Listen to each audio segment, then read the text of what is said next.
Hey everybody, my name is Ed Farias and I'm the founder of Arcada.io and Arcade in a Box.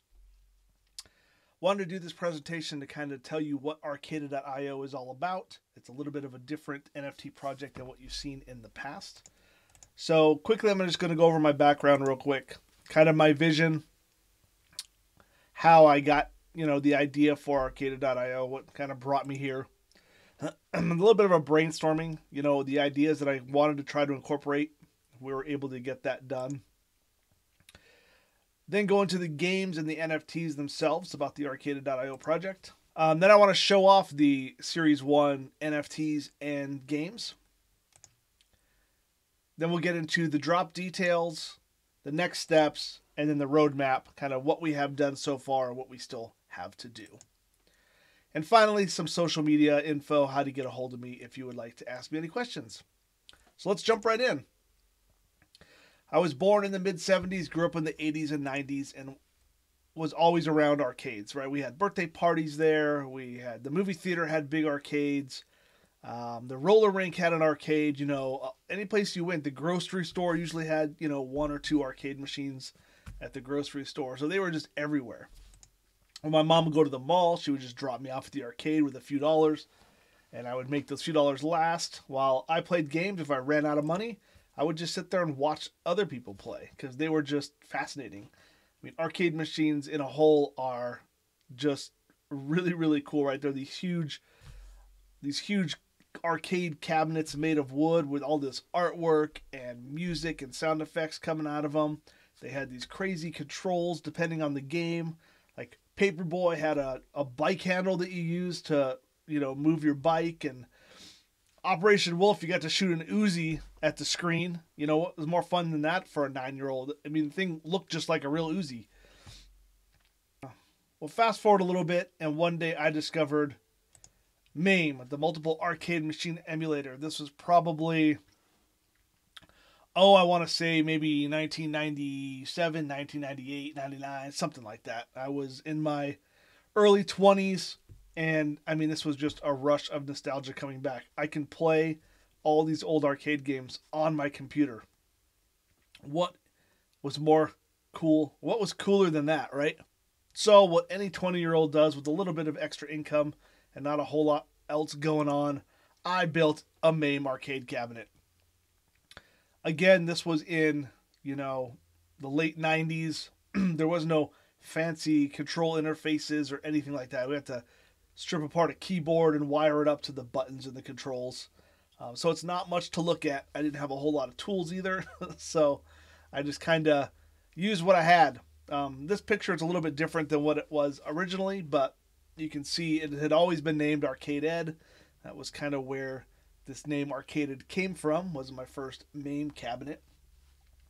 But that thing was huge, right? And I had a friend that lived in a small apartment, and I was like, I'm going to see if I can compact this down a little bit. So that's where the Arcade in a Box came in. It was all enclosed, all in one arcade unit that you just plug directly into your TV and play your favorite games.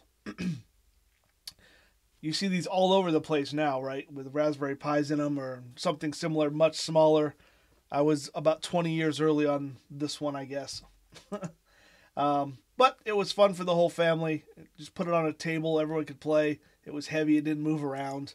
Eventually, when they went to retail, they were much more streamlined and much nicer looking.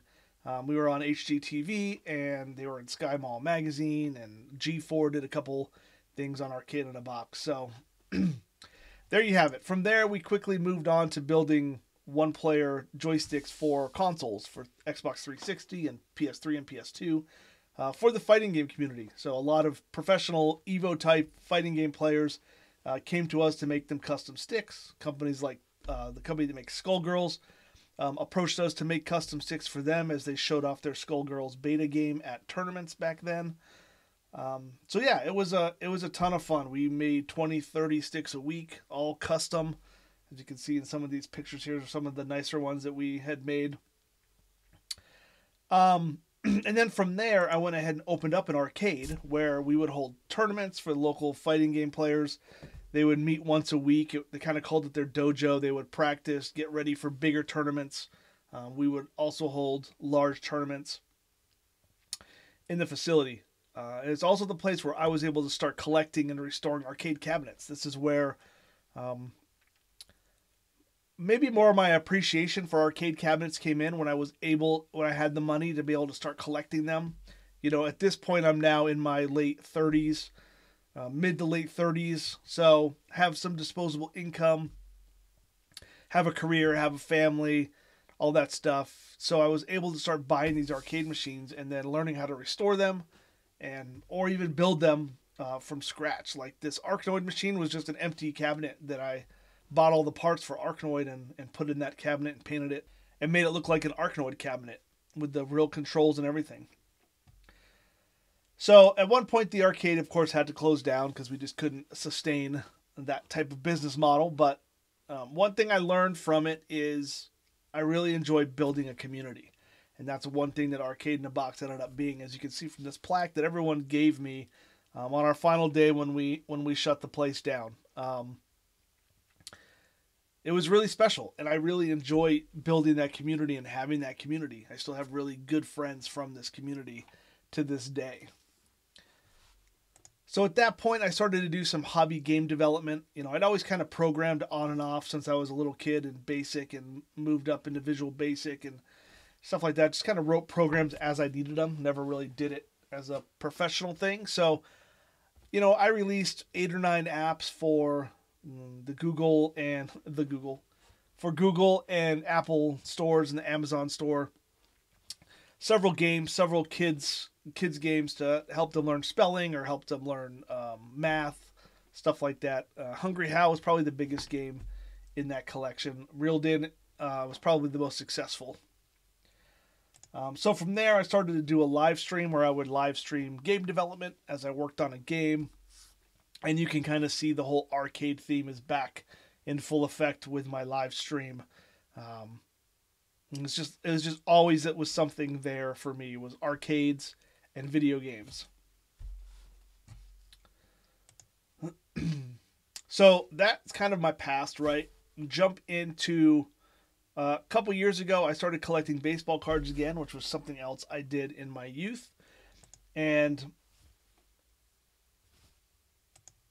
I noticed that a lot of the modern cars, they had all these parallels. There's all the, you know, like you see in the picture here, you know, there wasn't just the one card anymore that you'd look for in a pack. It could be the one rookie card, but then there was also 10 parallels of that rookie card. So there was always something to find in this pack. So opening packs was much more of a thrill than it was in the past because you never really knew what you were going to get. There's parallels, there's short prints, there's, you know, just all kinds of stuff. Autographs, relics, all really fun stuff. So getting back into the sports card hobby, at some point I learned about NBA Top Shots. And this was my first introduction to NFTs. I didn't quite understand it. I was like, why would you buy a video file that you could watch on YouTube or ESPN? Why would you pay money for that? Like, it's free to watch anywhere. And then I started to understand more about NFTs and the blockchain and the rarities of these NFTs, you know, how they're minted, etc., etc. But I couldn't buy any NBA Top Shots, right? They were really hard to find at the time. You had to get in a queue or get lucky to be able to get a pack. So I went looking, well, what else is out there in terms of NFTs that might interest me? And that's when I discovered Wax.io and the Atari 2600 NFTs, right? Right up my alley. Atari 2600 was the first console I remember playing on. So when I saw these, I was like, yes, something I can collect, right? They had rarities built in, you know, some were just the image. They would spin. The super rare ones or whatever would have like an animated GIF in the middle of the game being played. But to me, it just seemed like it was missing out on something, right? It was just and it was cool. Like, I enjoyed the box. I remembered the boxes. But I wanted to play Yars Revenge. Like, it made me want to play that game again, right? Of course, I could go on my computer and get an emulator and download it and play it. But having it like in that NFT would have been perfect. I mean, like, oh, I got my Yar's Revenge NFT. I can fire it up and play Yar's Revenge right now on my computer. So that's when I kind of had the vision or the idea to make playable NFTs. Like that was my initial thought in this whole thing was I want to make a playable NFT.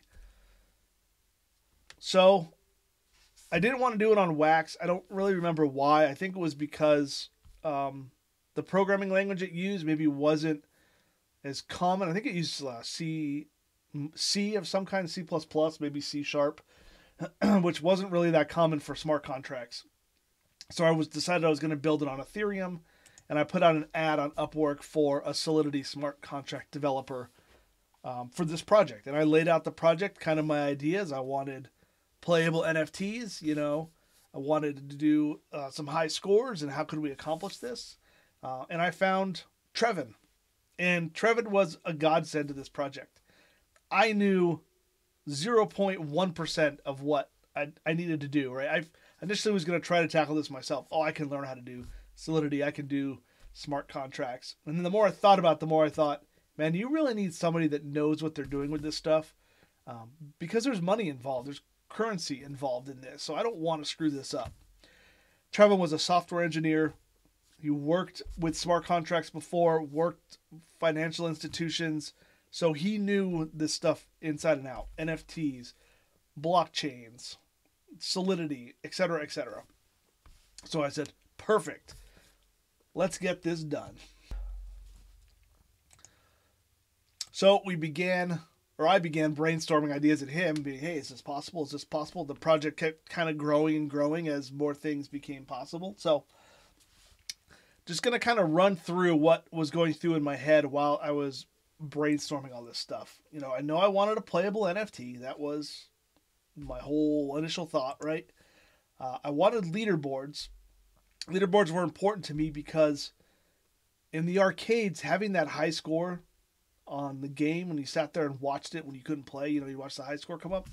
Seeing your name on that list or getting your name on that list was a huge accomplishment, right? It was like the achievements of the past. And then going back to the arcade a week later and seeing your name still on there. Maybe it moved down a little bit. You know, maybe it was towards the bottom. It's time to try again and try to get back up towards the top. So leaderboards are really important. And I wanted to figure out some way that we could make them stick, right? And I wanted them to be on the game forever. I wanted the games to be very arcade-like arcade-style gameplay. Real quick, you know, go for a high score. You fail, you try again. We had to come up with a way to do anti-cheating. We didn't want people to be able to cheat at all, you know, inject high scores into the process. I want to incorporate arcade flyers some way. Arcade flyers were kind of the companies that made the games. It was kind of like their sales sheet to the operators. It was their promotional item saying, hey, here's Bubble Bobble. What do you think? Do you want to buy some Bubble Bobbles for your arcade? But we didn't see these as, you know, kids in the arcades. I saw these later in life. There's a whole museum of these flyers, and they're incredible looking. Just the artwork and the fact that screenshots are actually pictures of the screen because they couldn't do screenshots back then. So I wanted to do something with arcade flyers. I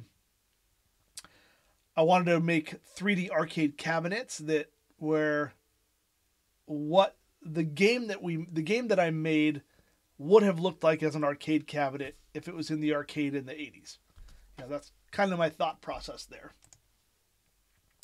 Wanted to have rarities, the thrills of opening a pack, right? That was one of the things that went with the sports cards and Top Shots. Like, you get that pack, you open it up. Oh, what am I going to get? Am I going to get something super rare?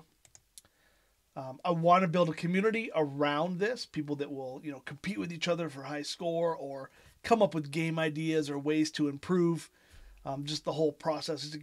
Community is really important for a project like this, right?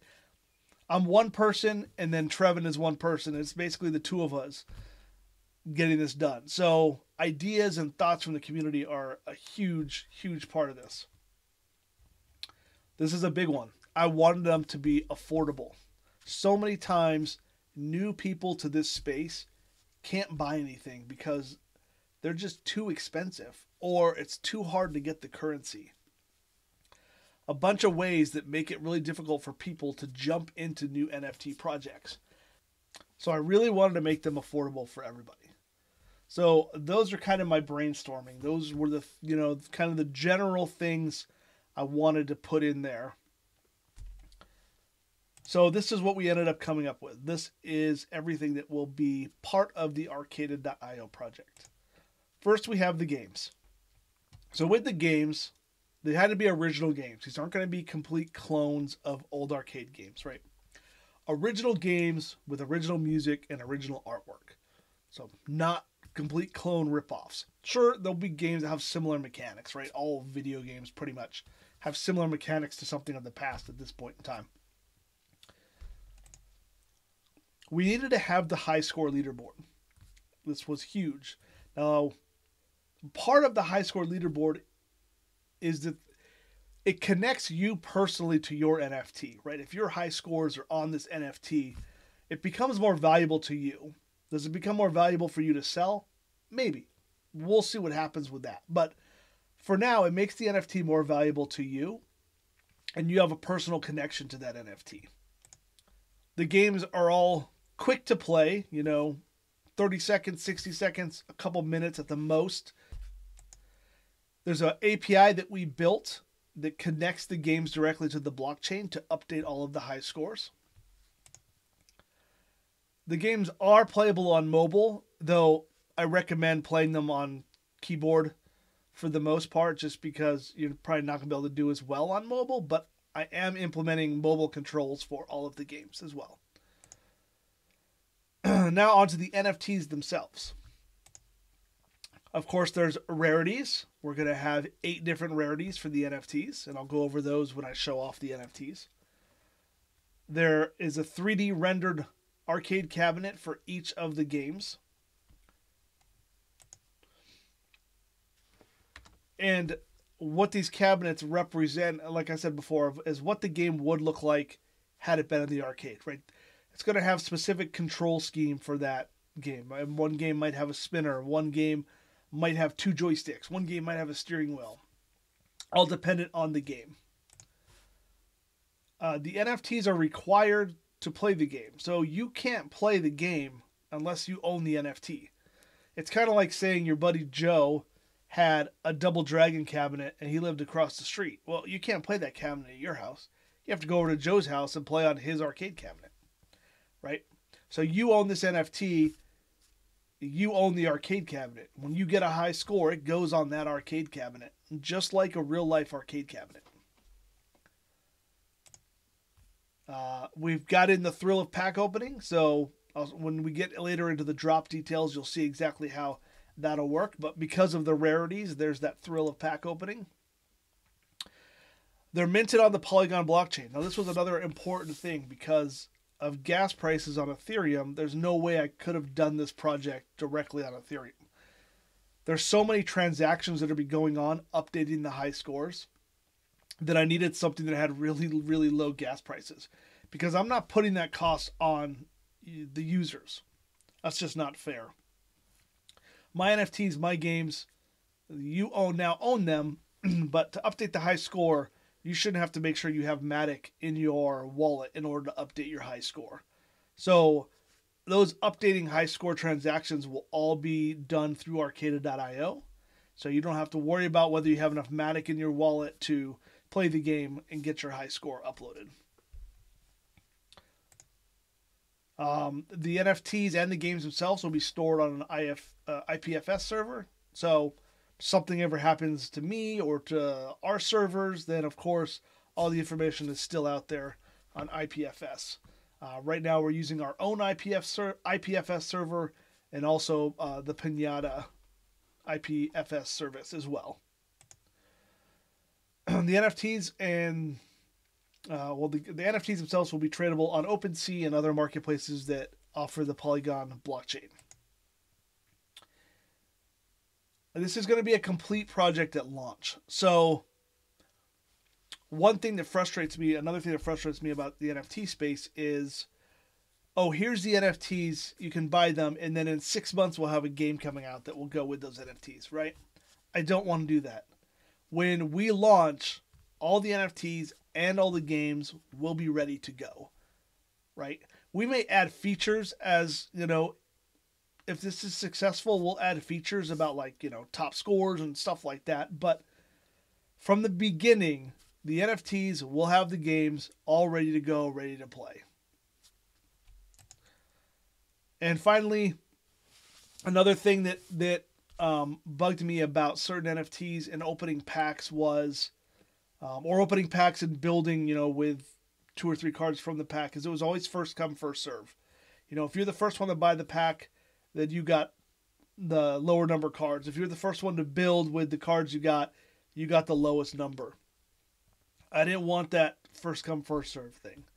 So all of the NFTs are pre-minted and put into a big pool. And then when you buy a crate, or when you buy, or when you open a crate, either when you buy it or when you open it, I'm not sure which way we're doing it, but either way, it'll pull the NFT from that random pool of pre-minted NFTs. So you have just as good a chance of getting a really good one as somebody that bought the first crate or the first pack. I hope that makes sense. So, like I said, again, everything is pre-minted and put into a pool, and then when you open or buy, it'll randomly draw from that pool.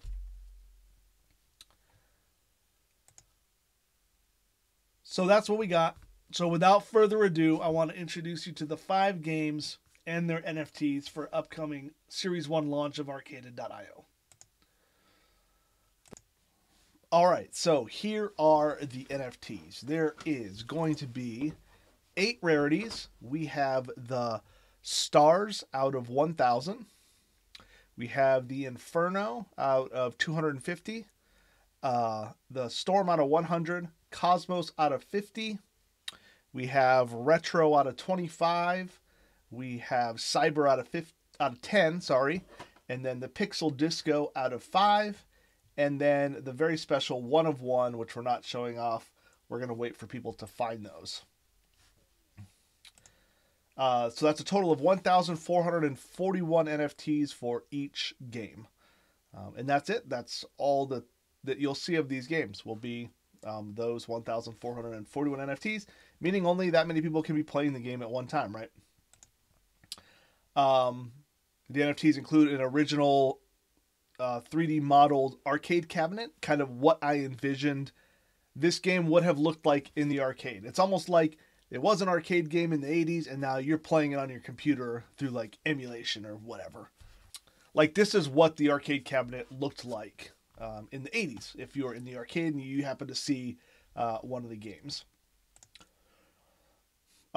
We have arcade style asset tags. I didn't want to just do the arcade cabinet. I wanted to have something else that was a little bit unique to each of the NFTs. So they have all arcade machines back in the day had an asset tag either on the back or inside the cabinet that showed, manufactured date, who manufactured it, a model number, year, etc., right? Had all that stuff. So I kind of wanted to duplicate that by adding an asset tag to the NFTs. So it shows, a model number, it shows the rarity name, it shows what, how many of that rarity there are. So for example, the Stars, it says Stars, says 1,000, and then it has a model number, and then it has the Arcaded.io tag on it and the name of the game. So I wanted to include that in there as well. And you can see with each of the NFTs, there's a unique background. You get a little bit cooler and cooler the lower the rarity, right? Or the higher the rarity, I guess. But there's also custom music that goes behind each one of these that you don't hear in this presentation. But each NFT does have its own music that fits in with the theme of that NFT. So with that, let's jump into the games. I'm going to show you the games. I'm going to talk about them a little bit and then show you the arcade cabinet and the flyer that has been designed, or flyer poster that has been designed for each game. That will be the pre-launch NFTs that should be coming out very soon. So the first game is called Barrage. Barrage Barrage is a race against the clock. You basically have 60 seconds to survive the onslaught or the barrage of enemy ships. Different colored ships. You have WASD and arrow keys that you're using, shooting different color missiles at the ship. So you have to hit a red ship with a red missile, a green ship with a green one, and then it gets harder and harder. So there's original artwork by Derry Lee Hicks, who's one of the artists that you'll see quite a bit in these games. Original music by John McLaughlin. Very twitchy gameplay with escalating difficulty. So I feel like you get better and better the more you play it. 60-second game clock I talked about. And the last thing is complex scoring. I'm going to talk about this in Barrage. I probably should have talked about it earlier, but we'll get into it now. So one thing I wanted to make sure was the scores were as unique as possible. So they go to 10 decimal places, and there's game code in there. And it's different for every game, but there's little things in there that I would like you guys to figure out on your own. I don't want to spoil it, but there's things in there that will adjust how many points you get when you shoot stuff or kill stuff or do whatever, right? To try to make the scores as unique as possible, so you don't have an arcade cabinet with 10 of the same top 10 high scores. All right, and here is the cabinet for Barrage. You can see envision the two dual joysticks, sort of like Robotron, Smash TV, games like that. To the right, you'll see the poster or flyer. That will also be fully animated. It's in a frame. It's got the music for the game behind it. So that's what the poster packs will look like, or the posters that will come out for each game. So again, this is Barrage. That is the 3D arcade cabinet that you will see with Barrage. Up next is a game called Mission to Mars. This game is very heavily inspired by Asteroids, with quite a few tweaks thrown in there, a little bit of a story for good measure. There's our story. Again, original artwork, original music by Seth Butler. We've got, again, some Twitch gameplay, escalating difficulty. This game has a 60-second time clock as well, and some more complex scoring. So this is Mission to Mars, and this is the arcade cabinet for Mission to Mars. A little bit more of an older school look with this cabinet. Kind of thinking of a single throttle joystick with a trigger and a button for one for firing and one for doing your hyper jump. So, and then to the right there again, you see the poster or the flyer for the Mission to Mars game. And the third game in the series is Alpha Racing. This game is inspired by games like Super Sprint, Super Off-Road, top-down, single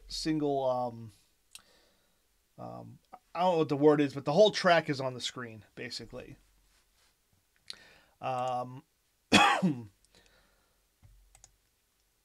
Original artwork in this game by Choir Graphics and music by Elias Mason. Now, Elias also did all the music for the NFTs, the NFT video files, the background music.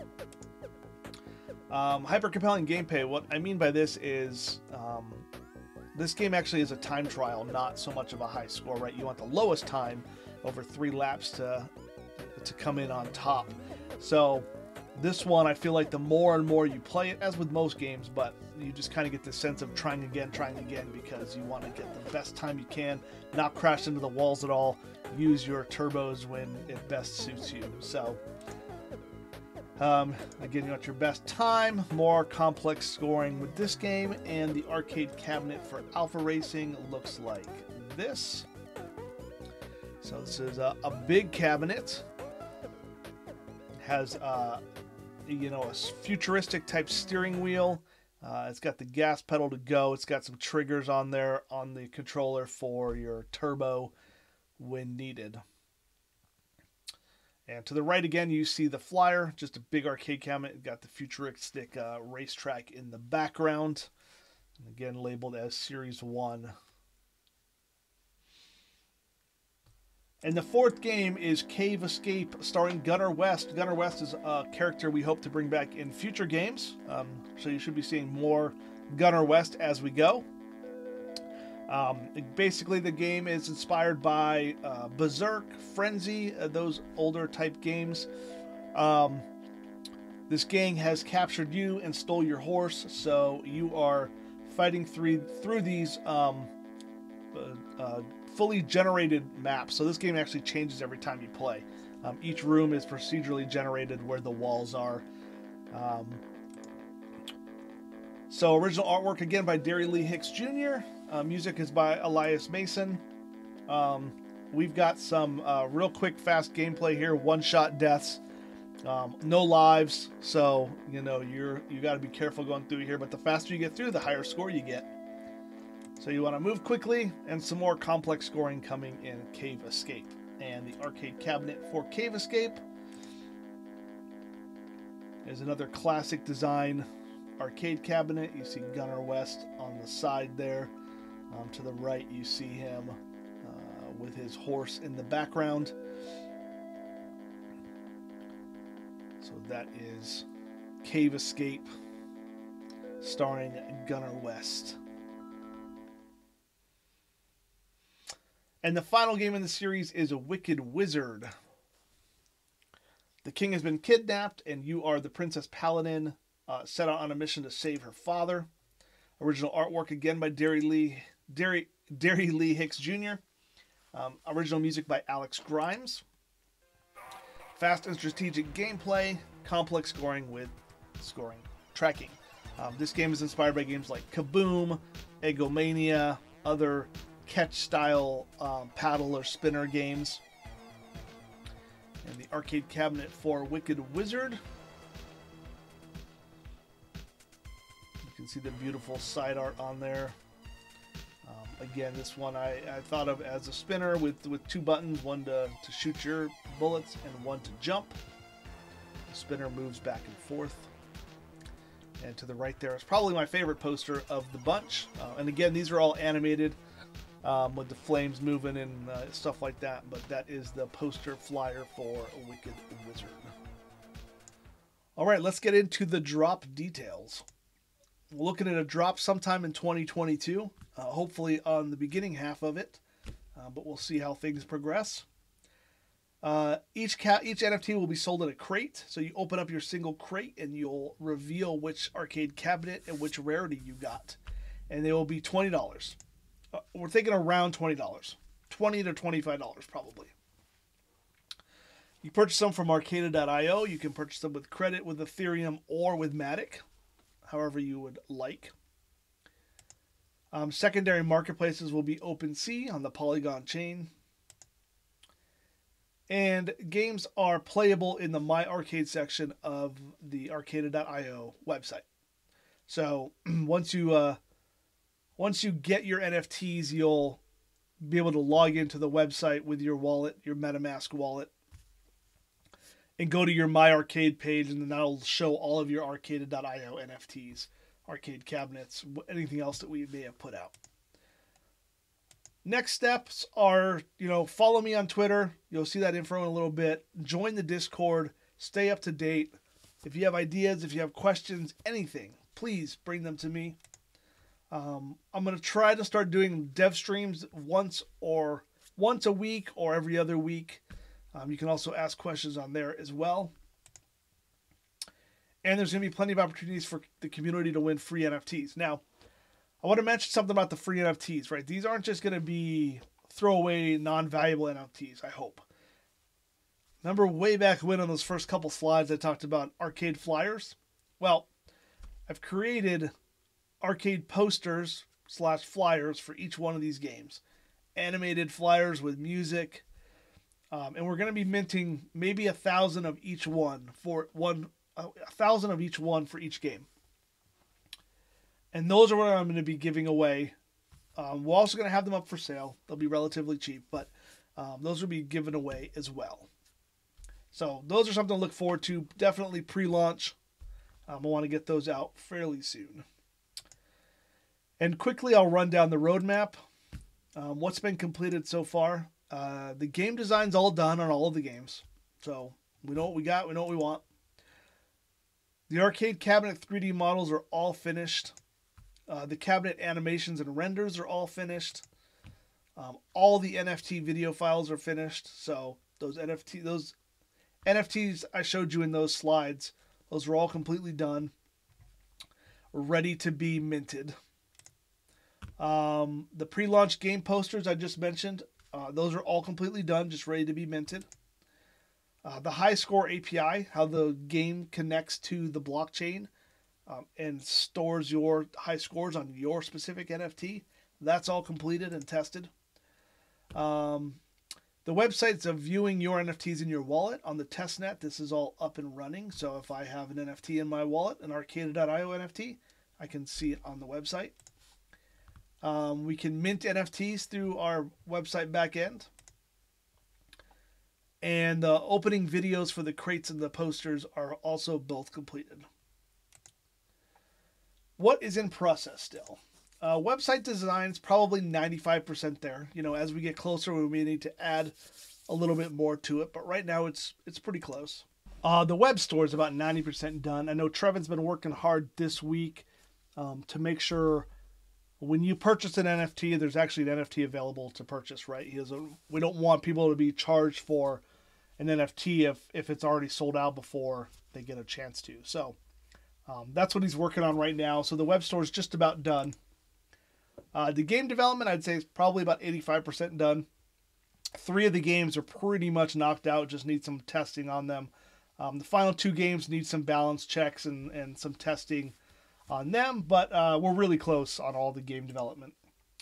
The website, the crate and poster openings needs to be done. So after you buy, you know, your crate or your poster, if for the pre-launch posters, and you go into your wallet and you see the crate or the poster there, poster pack, then you'll click on open, and then there'll be this cool video that opens up and then shows you what you got in your crate. And then we need to work on the game server. So the way the games are going to work is they're actually going to run on a streaming server similar to things like Stadia or Xbox and PlayStation both have similar services, right? Where the games are run on a server somewhere and you're just basically streaming it.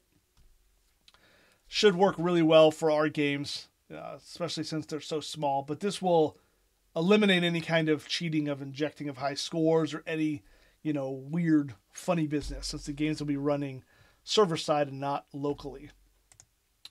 And then finally, we just got a bunch of testing to do, right? We got to test the minting, we got to test the opening, we got to test the games. All that will take some time, but we're so close. Finally, I wanted to just go over the 4 main pillars of Arcada.io. Based on everything that you've already seen so far, you know, these will make a little bit more sense. That's why I wanted to put them at the end. First is collect. So you want to collect the NFTs, you want to collect the games, right? So you can play them and get your high scores on them. That's where the play comes in. So you got collect, you got play. Compete, of course, that is the competing of the high scores between the community, people that have owned this game. And finally, there's the investment. I want to build something that has long-term value, right? Since there's a game attached to each one of these NFTs and you cannot play this game any other way, there's hopefully an investment there. And on a personal investment to them, like I mentioned before, where your legacy is kind of tied to that arcade cabinet. You might get to a point where you're like, I'm done playing this game. I got the highest scores I possibly can. There's no way anybody out there can beat them. And you put your arcade cabinet up for sale, and then somebody buys it, and then they're able to get, you know, new high scores on it. You can go look at sometime through the website. You'd be like, well, I had Barrage, a Barrage stars number 250. So I'm going to go look at that cabinet and see what the current scores are on it. And, oh man, I sold it. And then this guy now has the high score on it. That's a bummer. I'm going to buy another Barrage cabinet and see if I can top my old high scores.